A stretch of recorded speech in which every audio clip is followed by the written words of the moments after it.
three good things happened to me today. And I think that the day will remain the best day for the year 2007 for me. The first thing was that I met the mother of the Gupta sons for the first time, Mrs. Gupta.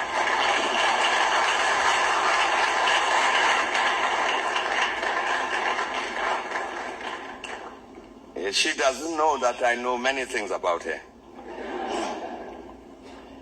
Because Ajay has told me many things. I learned some other things today.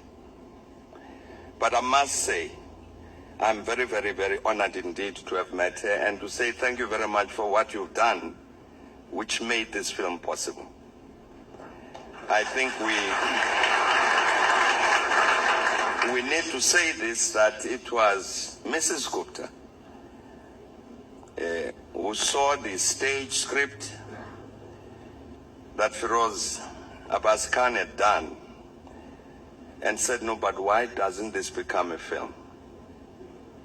And I would really want to say I'm very, very honored that I was able to meet you, Mrs. Gupta.